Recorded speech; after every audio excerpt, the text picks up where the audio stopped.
Hi, this is Carl Winter, a developer of InverSamp, an application conceived for improvisers, composers, and sound and video artists. I built it in Max from cycling74.com. And yeah, I've been working on it for a while. So yeah, I put it to good use in a lot of my compositional, improvisational, and video work. So, okay, so if you've downloaded it, you'll see a folder, InverSamp7. Click on that, and you'll see a lot of instrumental sample folders. There's 37 samples per folder, with the exception of drum samples. I think there's 10 samples in that one. But all the other instruments have 37 samples, which basically spans a 3 octave range, going as low as C3 and going up to C6. All right.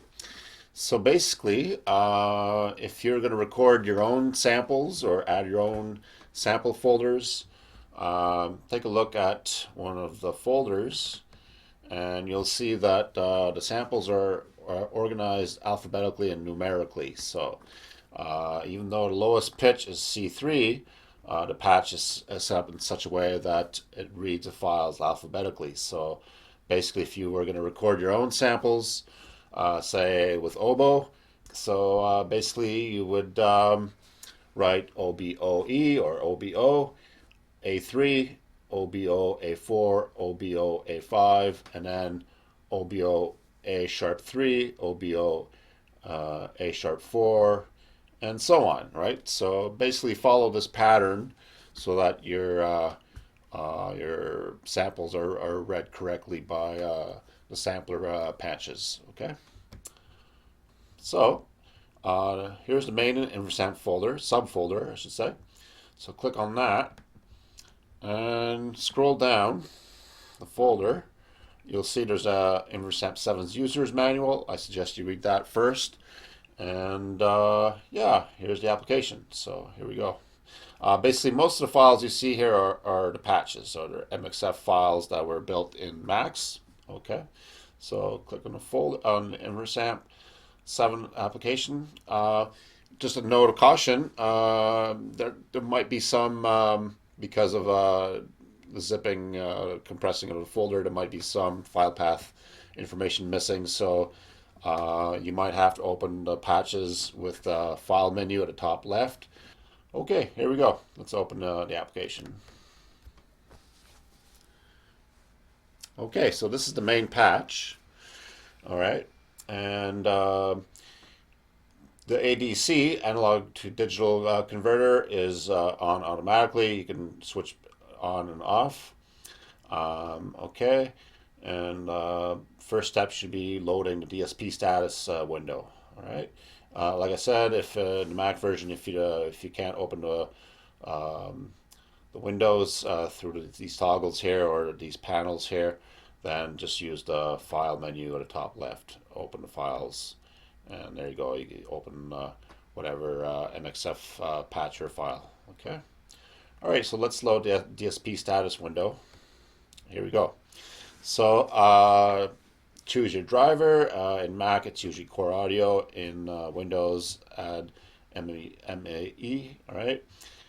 You got your input device, output device. It's preferable to use an external microphone with an audio interface, such as Focusrite or M Audio. I don't currently have one of those, so for the purpose of this demo, I'm going to use the internal microphone, which doesn't sound as good as an external microphone. But for the purpose of this demonstration, I've recorded a clarinet sample, which I'll route to the different effects and procedures. Okay, so I've got my microphone array here, which is the internal microphone for the computer. You got your output device, speakers. You might have to unclick it, and here, actually, in this case, we'll click on headphones to hear it. So, okay. Sampling rate is usually 44,100. I like to set my vector sizes at a higher level to minimize performance issues. The Mac scheduler is an overdrive, and you can optimize CPU limit. Okay, so let's close the window, and let's see if we hear a signal here. This is the check. Check. Okay, so that was the mic effects toggle here, and you can adjust the float number box here for mic effects. And this one here is for microphone signal without effects. Check, check. Check, check. Okay. Now, float number boxes are adjustable on the right, so you can adjust in decimals, which is safer. You want to be cautious adjusting your float number boxes. If you want integers, then adjust on the left, right? But always adjust gradually with on the right of the float number box to get your decimals. All right. So most of the levels should not be more than 1.0, but you can adjust accordingly because some of the samples are fainter than others, so you might have to go higher than 1. But a lot of the levels should hover maybe around 1, but start low gradually. So okay, so let's see what we got here. You got different toggles here. So mic through, mic effects, VST, VST effects. Okay, there's a couple more here, and there's respective float number boxes. Here you've got the the sound file recorder. So press open to name a file. So we'll just say we write test. July 12th. Okay, and so you can select AIFF files or WAV. Okay, although Macs, I believe, can also play MP3 files, but I don't think you can record MP3. So okay, so here you go. And then you press the toggle here to start recording. So let's say, for the purpose of this demonstration, let's press the microphone toggle here. Check, check. Check, check. And we'll start And recording. we'll start recording.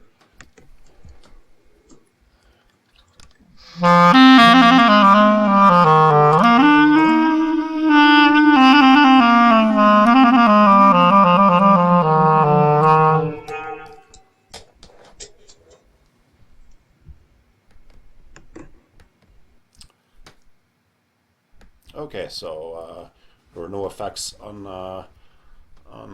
that recording, although you might hear a little bit of echo, but that's using the internal microphone from the computer. So basically now if you want to play back this sound file, press open. Just to show you, it's this object here, the SF play object, which is below the recording unit here. So press open and find your file, and I've got test July 12th.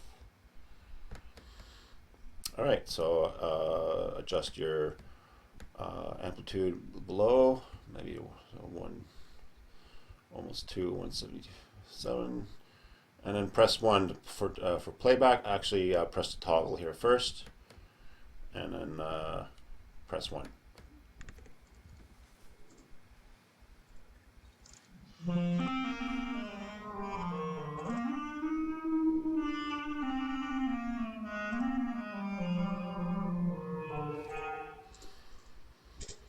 Okay, to stop a sound file, press 0.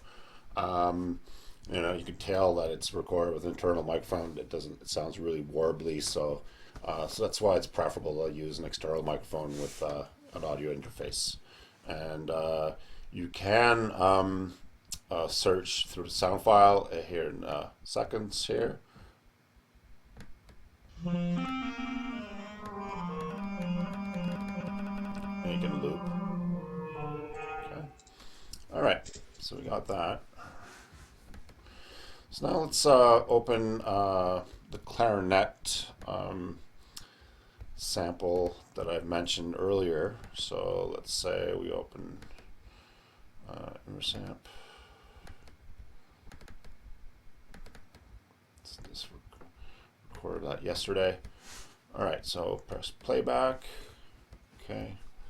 And let's see if we can add some effects. So let's see if we want to pitch shift it. Right here you got two pitch shifters, left and right speaker. You can adjust in semitones or decimals of semitones for finer tuning. and you can sync them up here with this sync toggle here. So we're actually first we'll play part of the sound file, and then we'll pitch shift midway through.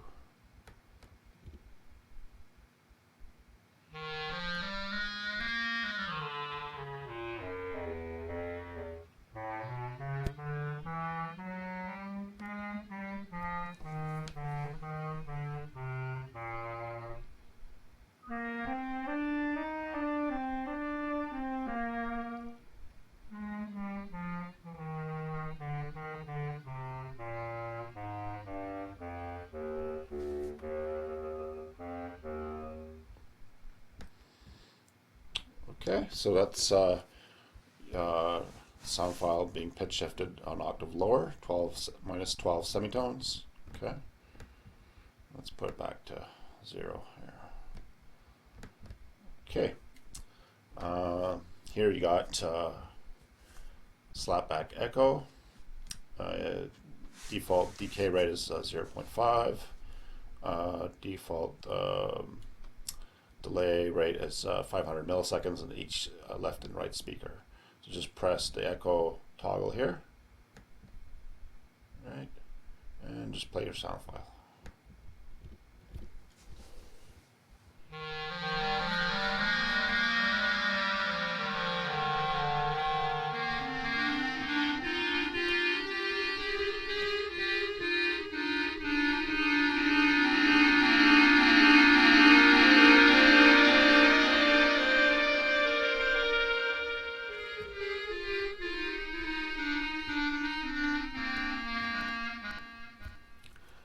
Now you can automize cyclical echo feedback. So you can see this object here, double click on that. And basically there's two levels, incoming levels, 0.5, which is probably what I use most of the time. And the ADC is switched on already. This just indicates the progress of the amplitude increasing. So basically all you have to do is decide when you're going to start increasing the echo, cyclical echo feedback. So basically if I want to start right away, I'll just enter 1, or yeah, there we go. If I want a long performance, then I can increase to several thousand times 1000 milliseconds. But for the purpose of this demonstration, let's say I just go down to 80 seconds, right, which is barely more than one cycle. So yeah, just press the start feedback button here, and here you'll see the amplitude level increasing. So all right, let's just play the sound file.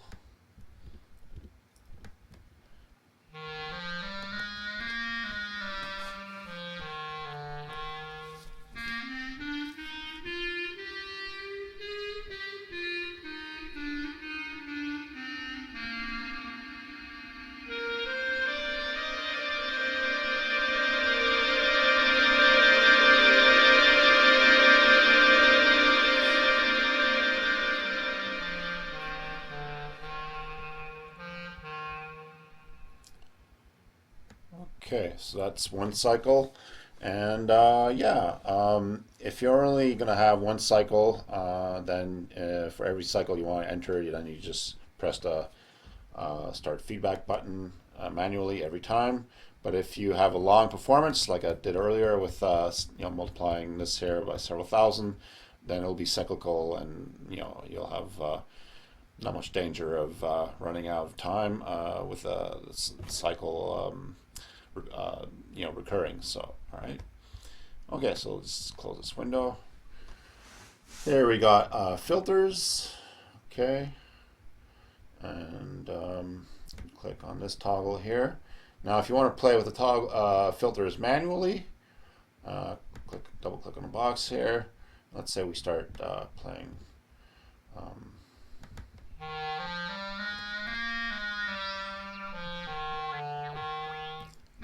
change the filter mode. Okay.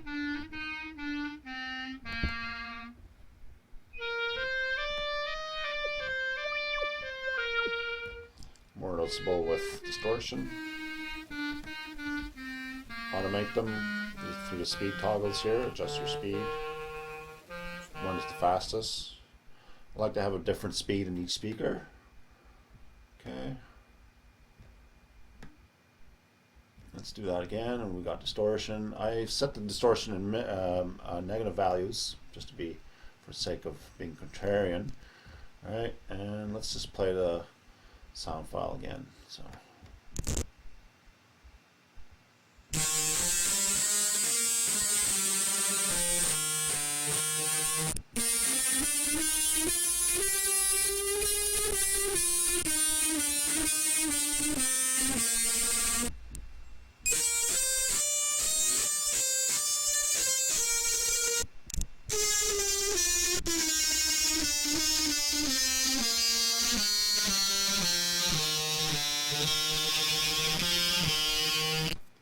Okay, so you kind of sort of notice a slight filtering here. So you might have to adjust your speed to get the desired effect. Of course, with a longer recording, then you're more likely to hear several sweeps of the filter. So, okay. So that takes care of the effects in this panel. Here's the main sampler and modular and instrument panel. But there are a few effects here. I did show the pitch shifting here, and then also you got ring modulation here. So ring modulation is an effect that multiplies an audio signal by a modulating signal, such as a sine tone. So it changes the timbre and makes it sound like a bell-like timbre, and basically adds 100 or whatever frequency you set as your modulating signal.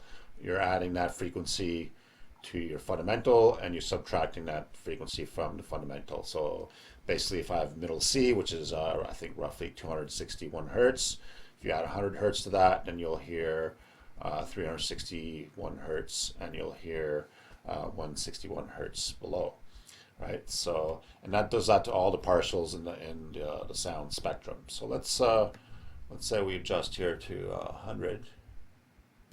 Right, and let's play the sound file.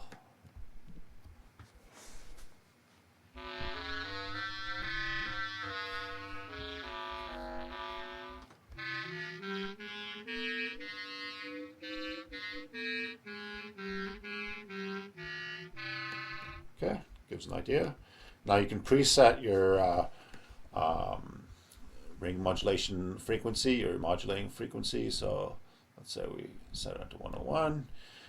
Here you see there's a bunch of panels here that load different patches, and you can load the pitch tracking trigger patch. So that's okay.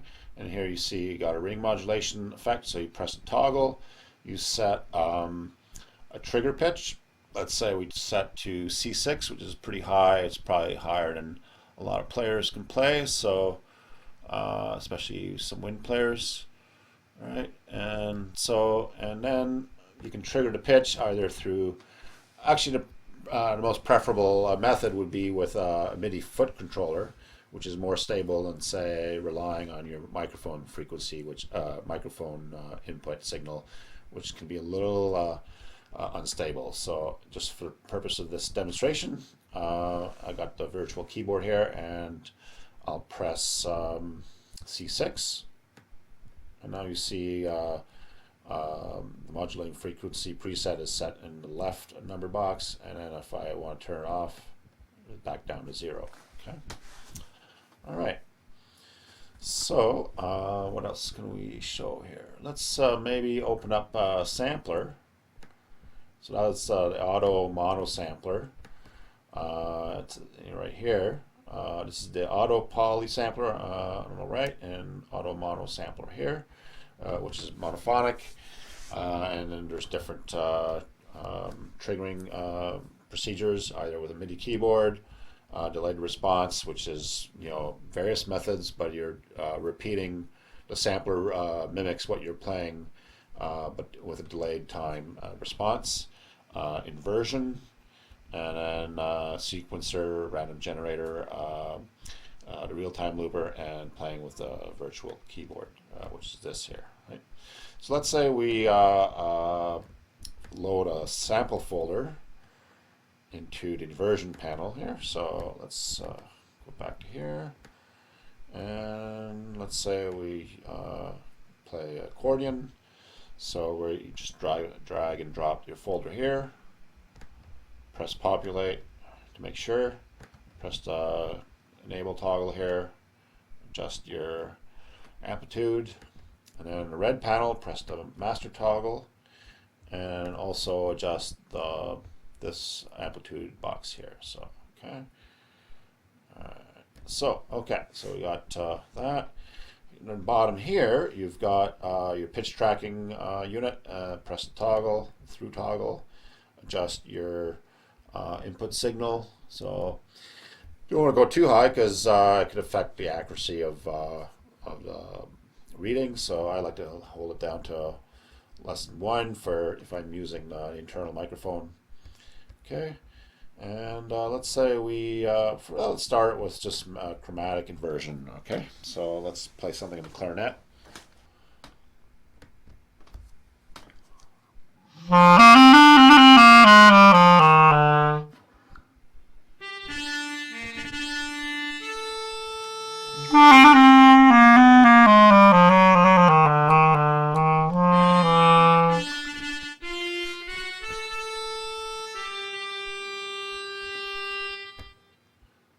Okay, that's chromatic inversion. Now you can choose also from major inversion and minor harmonic minor inversion.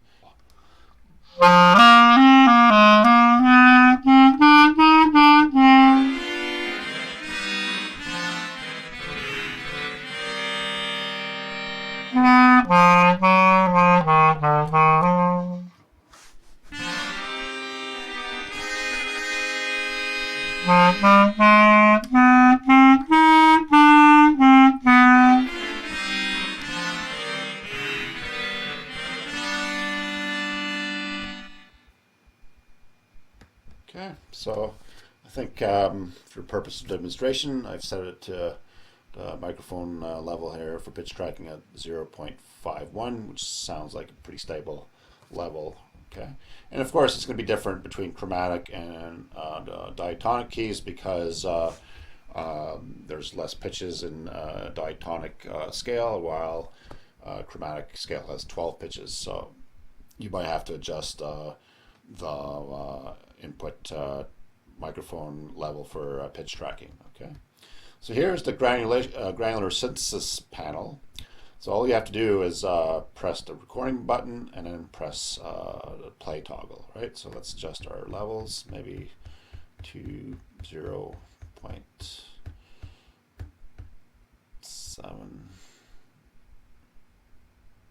Okay.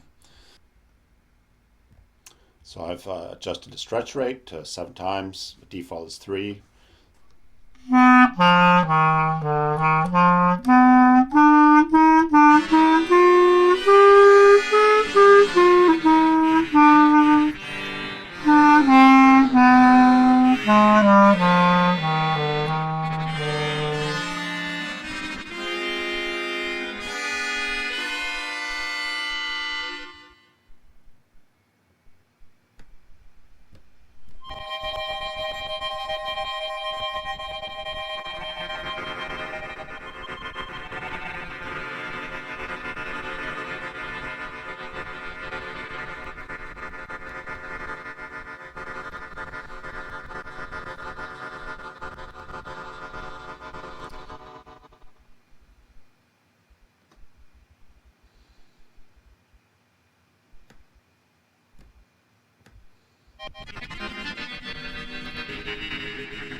Press the micro loop toggle here.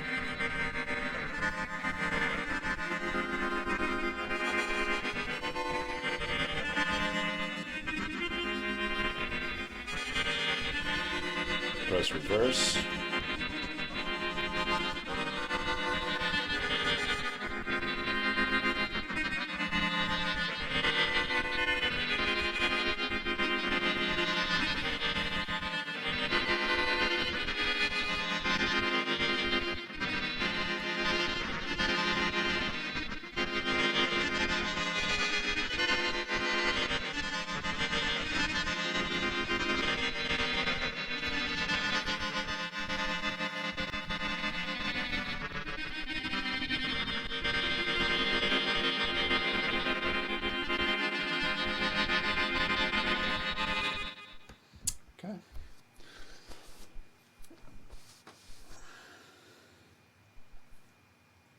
let's check some of the other modular instruments. Auto poly sampler.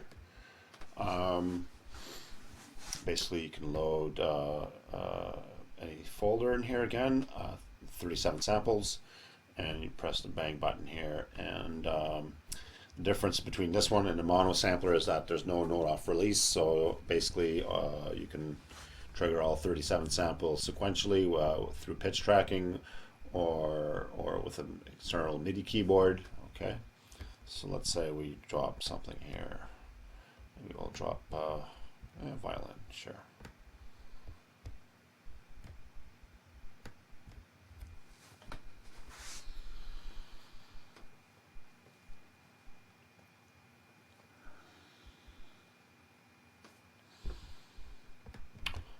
Okay, and then let's check out our pitch tracking trigger window.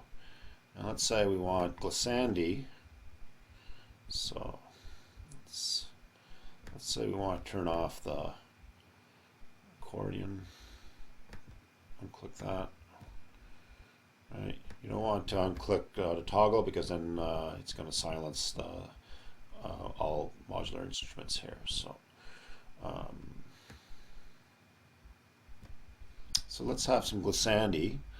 You can adjust sweep speed, and then you can adjust sweep direction. I like to go up and down, and then the pitch change in both directions. So let's say 6 semitones in either direction, so it sort of gives a span of an octave. Okay, and basically you can trigger this through pitch selection, or you can just press this button here. So, and this is you have the option for left and right speaker, right? And our sync toggles off. So here you see that the pitch shift is -6 semitones. Press the button, and here you see that pitch shifting is automated. And let's see if we can trigger some violin samples with that.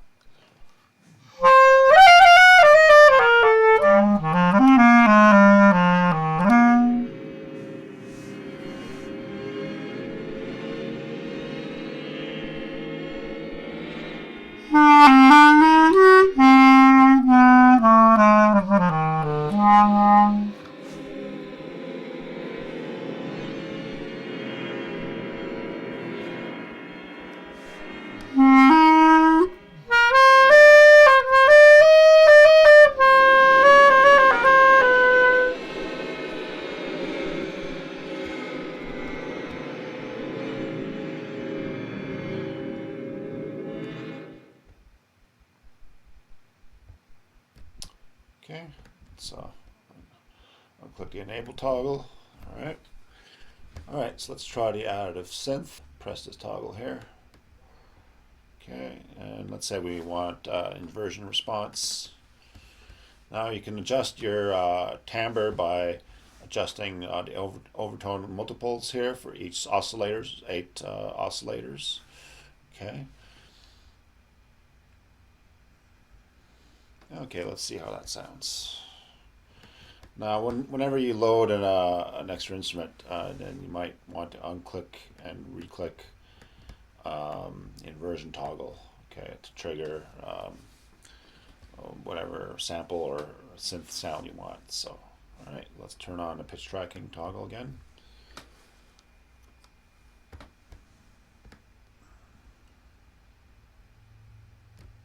You want to press the enable toggle here and the amplitude level here. Press the button here again to turn off glissandi pitch shifting. And now we're down back to 0. Okay, so let's turn on pitch tracking again.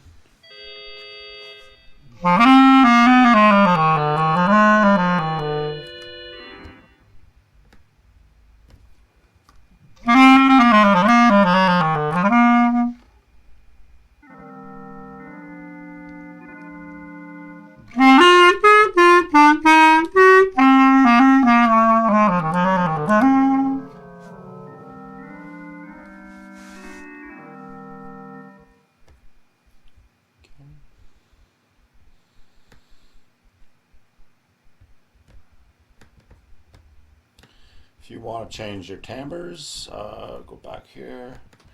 Let's say we want a more sort of a bell-like timbre. So let's say we just changed ratios again, decimal values, increased amplitudes.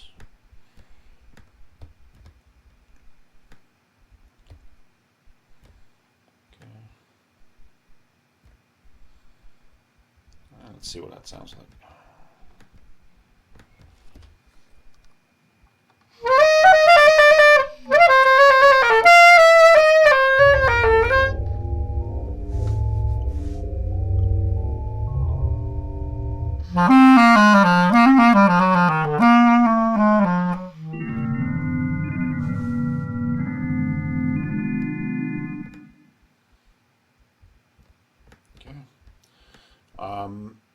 There's also additive synth that you can control through the sequencer here. We'll check out the sequencer a little later. Okay. Let's close this window. Let's check the FM synth here. Okay. So basically, FM synthesis stands for frequency modulation. It's basically oscillators being modulated by other oscillators, which results in at low modulating frequency, you can hear an audible sine tone glissandi, right? Glissando. So, but the higher the modulating frequency and then what we call side bands are altered, and that changes the timbre, right? So let's play around with this a little bit. Basically, all I do is turn on all the toggles, right? There's sawtooth toggles set in negative values, so you can have percussive attacks, right? So basically just adjust out amplitude here in the left speaker, out amplitude here in the right speaker, modulation depth, so I like to go a little higher. Okay, and let's just see what that sounds like.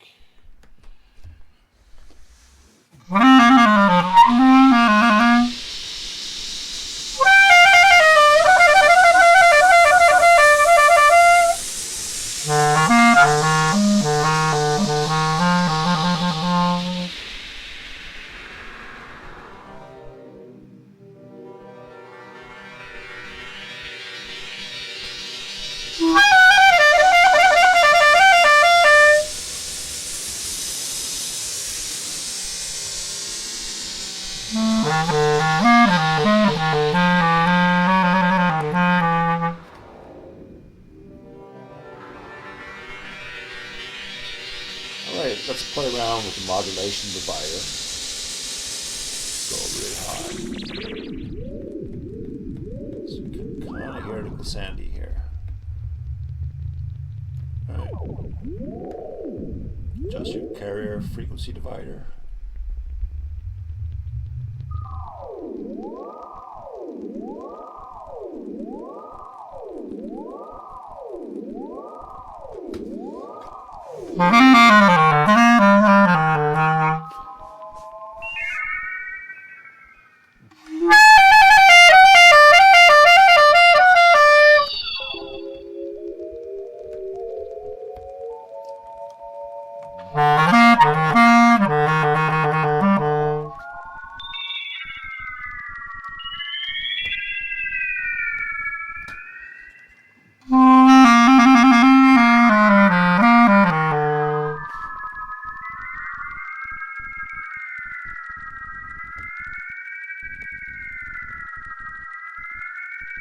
So here I got the harmonizers on, that thickens up the sound a little bit. Alright, so you can have probably a little more timbral flexibility with FM synth than the additive synthesizer. Okay. You have one also that's controlled by the sequencer. Alright. Now let's open a drum patch. If you can't open it through the toggle here, then open it with file menu top left and open modular drums MXF patch, right? So, okay, you see here modular drums 2. Okay, and basically open sound files. You can load up to 9, and select from your drum samples folder. There's 10 samples there, I believe, and you can have them in any order you want. You might want to play around with it to get your ideal stereo placement. So, okay.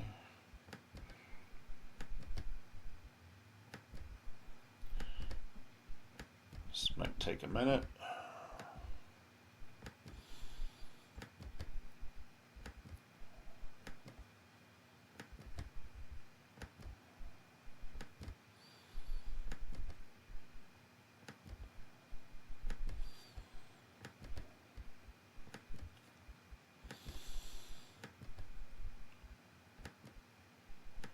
Okay, so we got the samples loaded. Adjust your amplitude here. Okay, maybe. Okay. Now, if you want direct triggering, press input, random.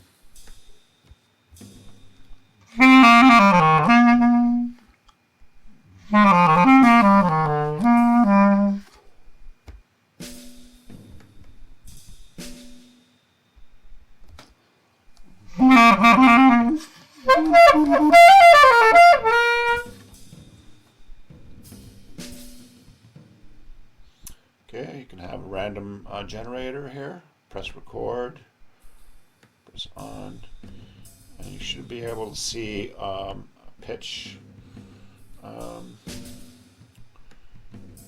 pitch table. I think you have to turn on also this toggle here, PolySamp MIDI toggle.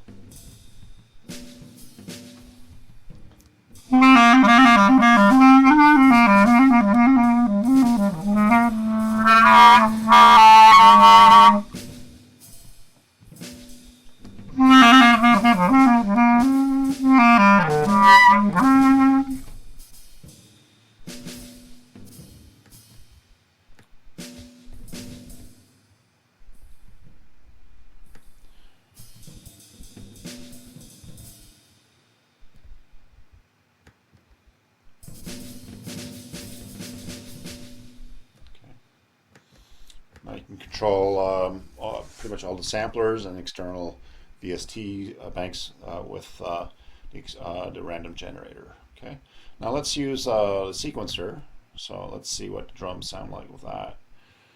Right. Now you can adjust your rhythms in real time through pitch tracking. So let's say actually first what we'll do is adjust the polyrhythm ratio. All right, maybe reduce the bass duration a little bit. Okay, and you turn this on, all on a toggle. And let's say we want to check out rhythm duration toggle table here.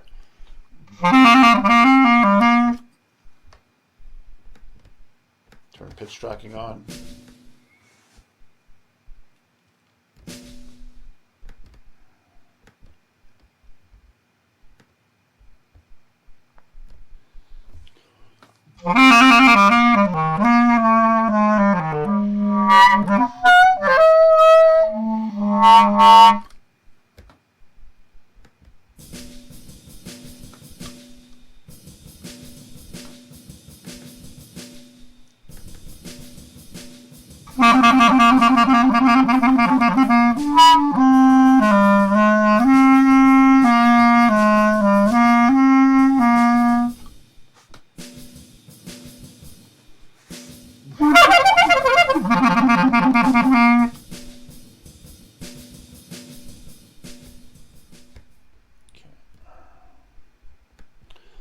Okay, so this here is the manual polyphonic sampler. It's meant to be used with an external keyboard. It's best to decide ahead of performance whether you're going to use pitch tracking triggering or manual triggering through an external keyboard controller. You don't want to use both because that could mess around with your node off release, right? So basically all you do is press the open message box and choose your samples. You can have up to 36 samples rather than 37, and you can mix them. You can load as little as you want, rather than amassing together 37 samples for the folders, right? It's probably best not to, I said in the manual that you can listen to the sample pressing the button, but it's probably best not to do that because that can mess around with node off release, right? And then press the through here, adjust amplitude, right? And that links up with the red sampler panel, okay? And you can set different trigger pitches.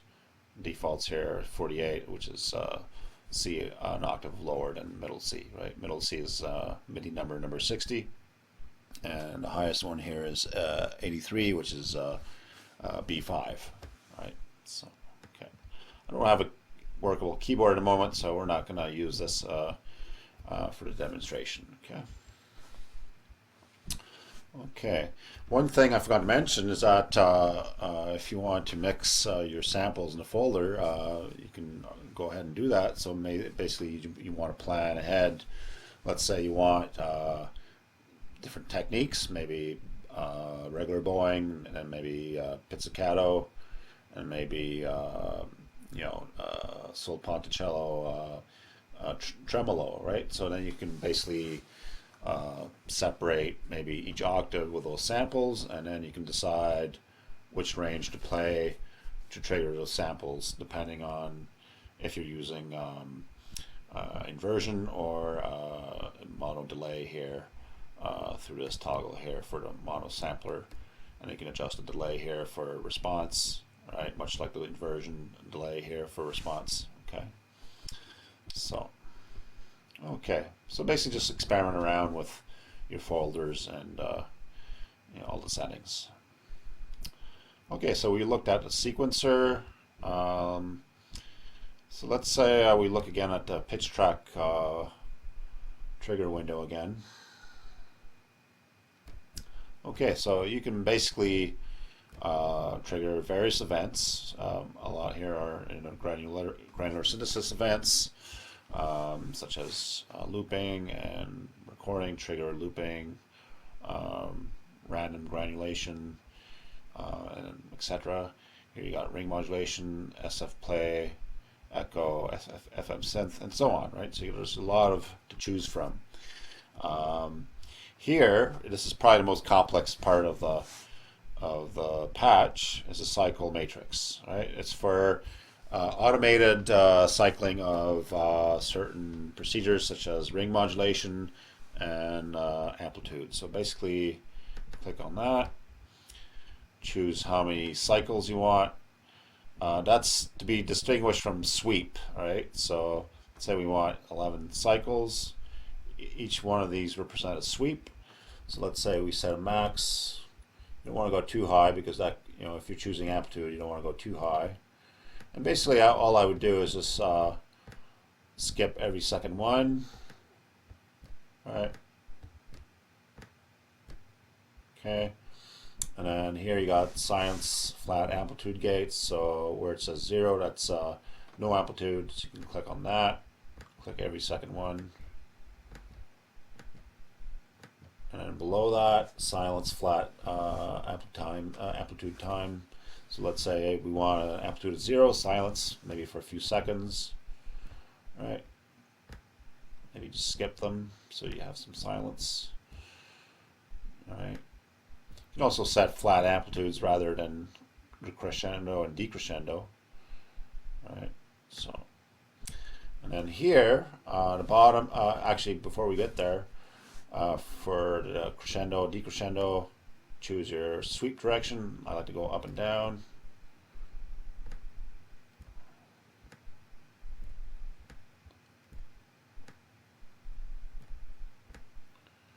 Okay, and then finally the bottom here,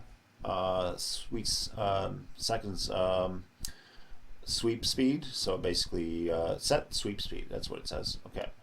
So basically the higher you go, the slower it's going to be, right? So it's basically going to be 10 milliseconds for every cent or 0.01 of a semitone, right?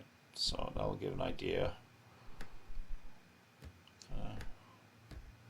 If you have very low values, then you might want to go very slow with very high sweep speed values, right? So basically now we got this cycle matrix set up. Here you got to decide what you're going to trigger. So let's say ring modulation sweep, press that. Press amplitude, we'll leave that off. And in here, decide how many sweeps you want. So let's say, so in the cycle matrix, there's 12 sweeps. And because the first cycle is 0, you kind of have to do some math here. So if you want 12 cycles, then you have to adjust it to 11.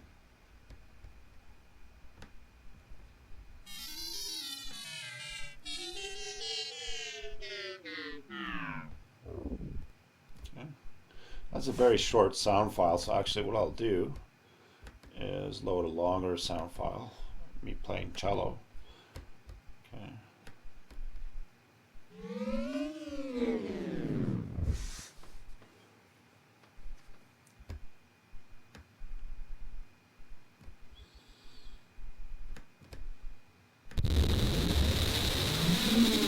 Add some distortion and filtering.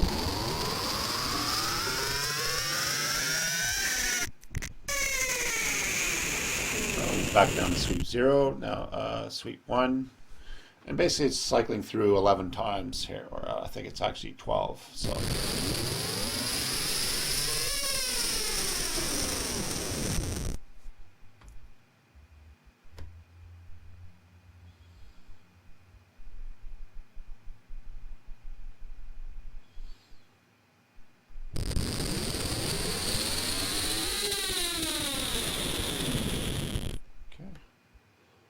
basically you want to fiddle around with the times and levels to get what you want. So, okay, turn it off, just press the button. Okay, so now you notice that the sound file speed's been brought down to 0. You won't hear anything, so to hear it, you want to bring it back down to 1.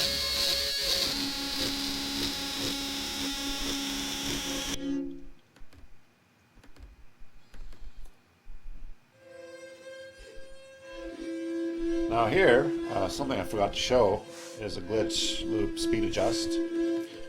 I like playing around with this, so you can play around with speed.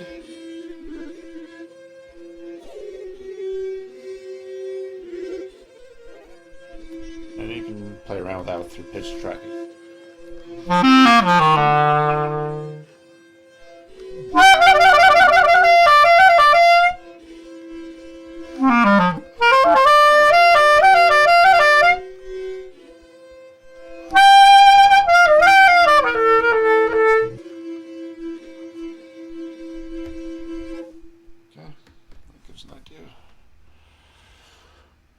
Okay, one thing I want to show in the pitch tracking trigger window is there's a time trigger window. Okay, so basically you can, instead of using pitch tracking, you trigger different events as listed here through triggering certain time selection times. Okay, so we're going to ring modulate our microphone signal with a clarinet. And basically set your level, it's your mic effects toggle, set your ring modulation preset here, and then pitch track trigger, press the ring modulation toggle here, okay, and then in time trigger, okay, so we got that, press the mic effects toggle here.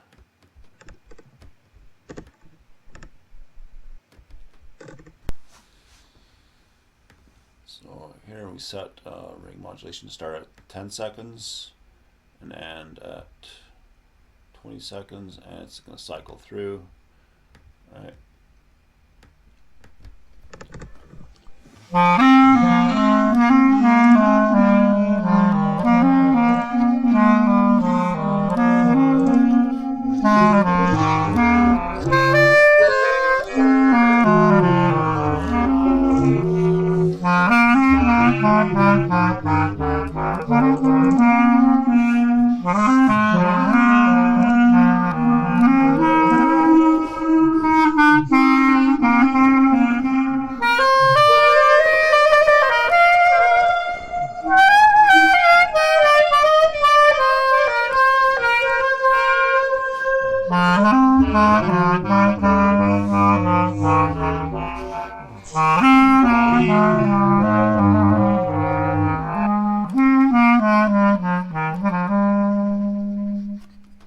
Okay, so it cycles through, and you can adjust acceleration time and deceleration time.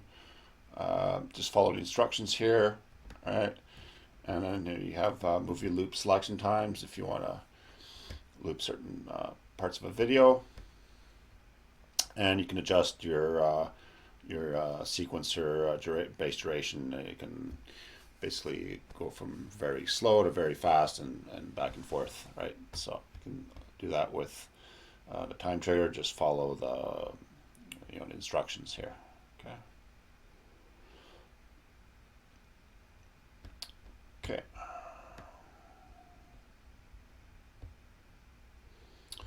Okay, so let's there's another audio patch here, which is a real-time looper. So with the real-time looper, I basically just turn on all the toggles, adjust some of the settings, have a lower random loop number, and adjust transposition numbers to 0 if I want to trigger drums more accurately. So.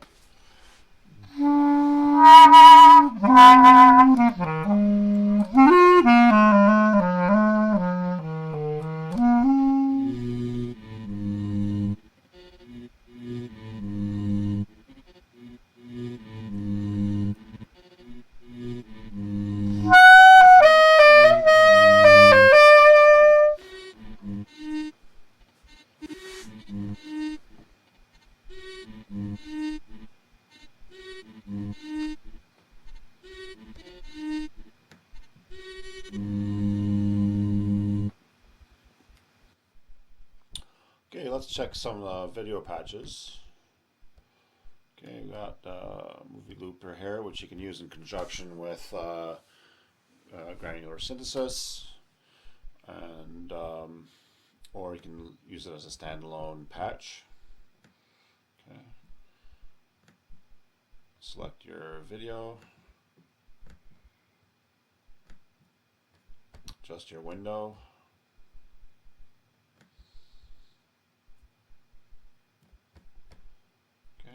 Adjust your volume,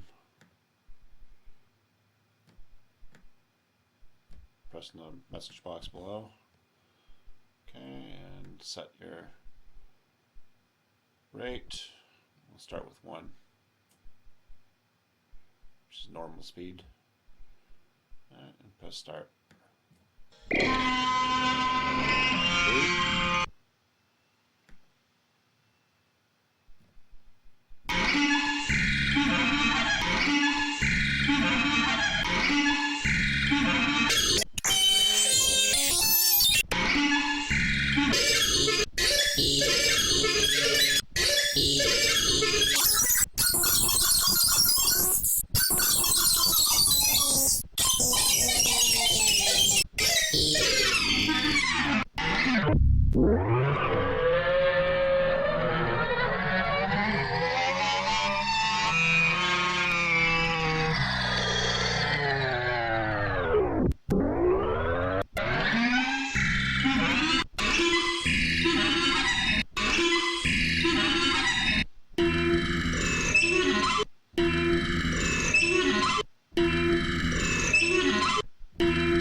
Let's open Video cross dissolve saturation. So you can load up to 3 different videos. Drag and drop them, the files. You can also have an option for a live video camera signal in the right window here. Okay, drag and drop your files here.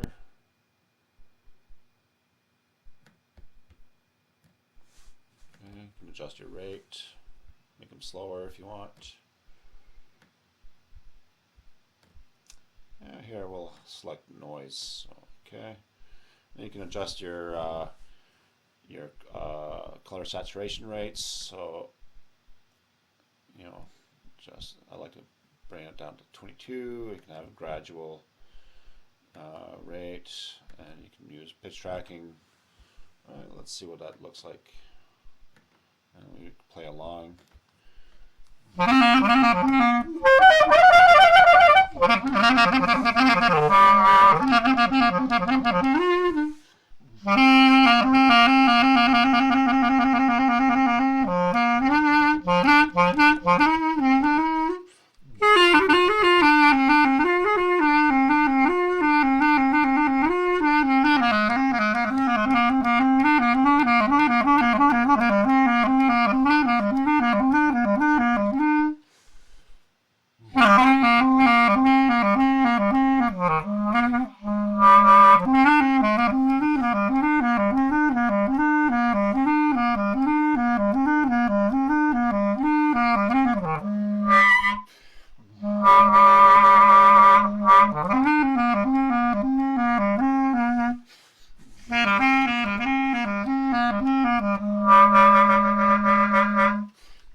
So you can change your color saturation settings through pitch tracking. Okay, we have motion tracking here. Adjust volume here. It's probably safe to go down low. I like to adjust my settings here.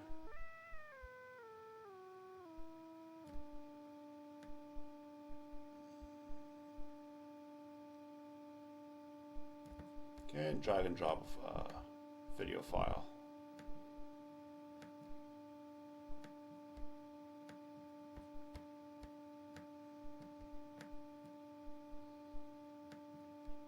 Okay.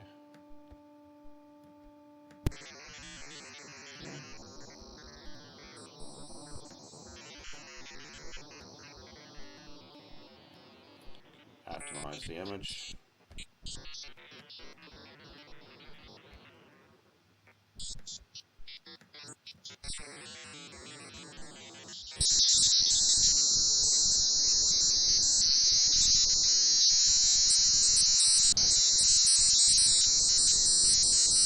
So you can also do that with a camera signal, which has some nice applications for choreography. Right? You can load VST sample banks, press plug, and press open. That takes a bit of time. Okay, I'll show use of VSTs in a little bit here. Here we got multi-channel textural looper. You can't really use that with granular synthesis if you're using granular synthesis first, but you can load granular synthesis after you've loaded this patch here, right? So, okay, adjust the sampler gate. Let it go to 2. Press the MC loops message box, same level. Okay, you can play a video in sync, choose a movie file.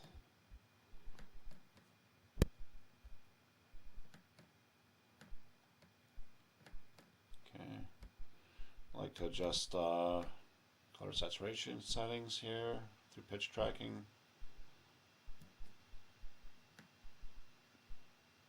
Frequency dividers.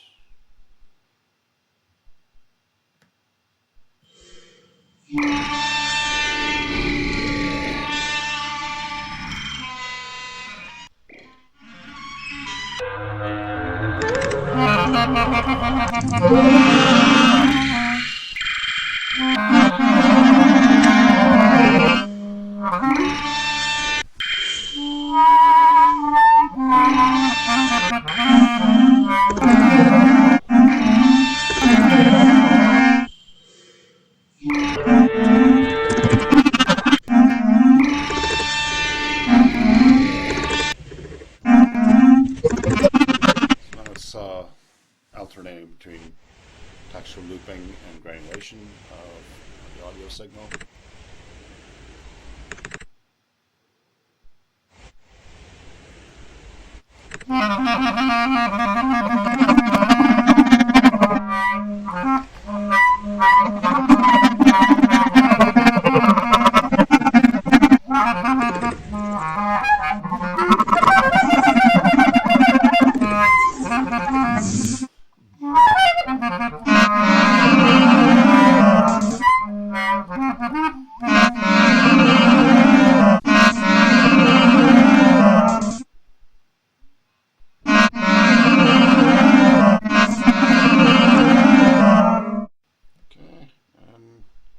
Bottom video patch is color blurring, color ripple blurring. Press another window here. Probably shut the first video window.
Okay, so record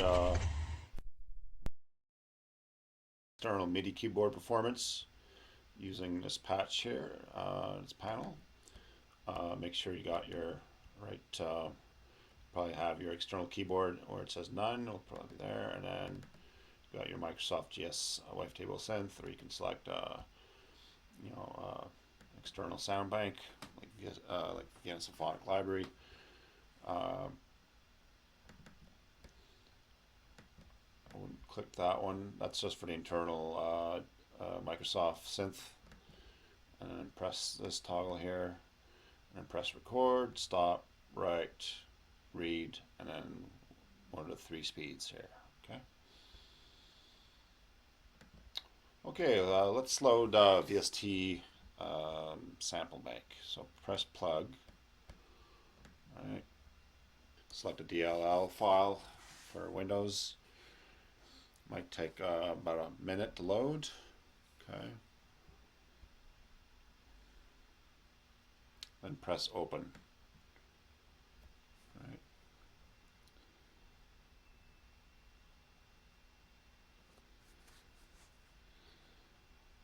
Okay, so we got Vienna Symphonic Library. Choose an instrument. Which one am I going to? Let's prepared piano.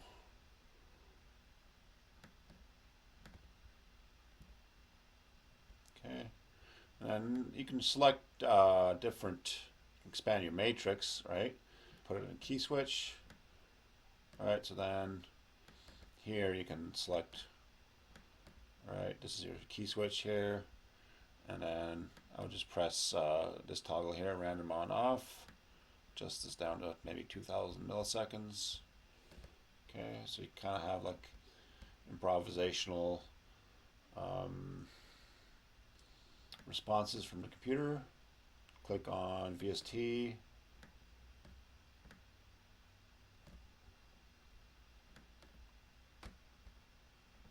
Okay.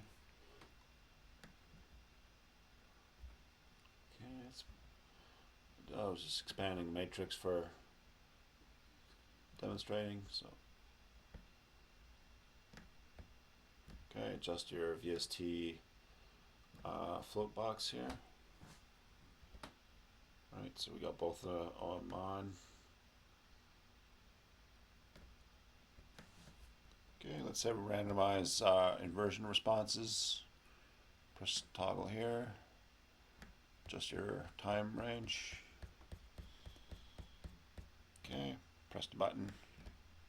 And you'll see that response times are vary every few seconds.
So that's pretty much the overview for InverSamp.